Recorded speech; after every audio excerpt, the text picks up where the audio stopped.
Ça tourne à l'image, un petit clap en mémoire. C'est parti. Jingle.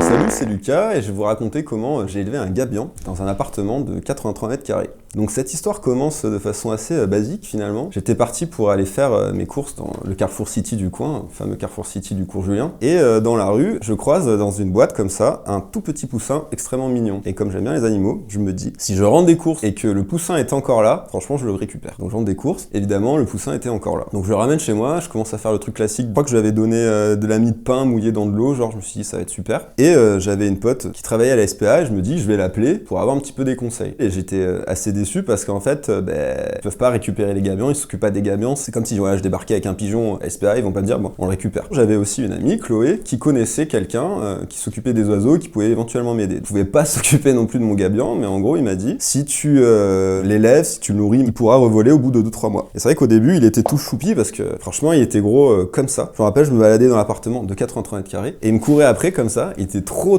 mignon, c'était un plaisir. Mais sauf que un gabion, quand tu le nourris, il a très vite des plumes, il devient de plus en plus gros et en fait, au bout de 1 mois et demi, 2 mois, c'est pas marseillais, mais il avait les ailes gros comme ça, quoi. Il commençait à avoir assez de plumes pour qu'on puisse commencer à se dire que franchement, il pouvait voler. On prenait le gabion comme ça et on l'envoyait. Il essayait franchement, il essayait, mais il planait pas plus de, 3 mètres. Et donc ce fameux ornithologue nous avait dit, je crois que c'était le printemps, mais en gros, on arrivait à la saison des amours des gabions. La théorie, c'est qu'il pouvait se faire adopter par d'autres gabions. On va à la baie des Singes vers les Gouttes, du coup, et on voit un banc comme ça de gabions qui flotte au-dessus de nous. Donc, on cale comme ça le gabion sur la corniche. Donc il était là.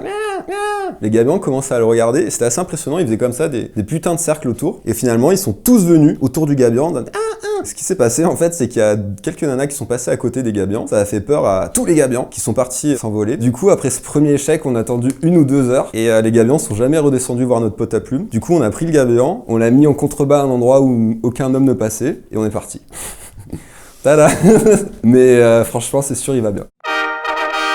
Les conseils. Bon, si je pouvais donner 3 conseils pour élever son gabion, le premier, ce serait d'avoir une grosse boîte avec beaucoup de paille, parce que franchement, ça pue. Donc, deuxième conseil, c'est mouiller des croquettes pour chasse, donc ça tombe bien, on en avait, pour nourrir le gabion. Et le troisième, c'est de pas élever de gabion chez soi, en fait.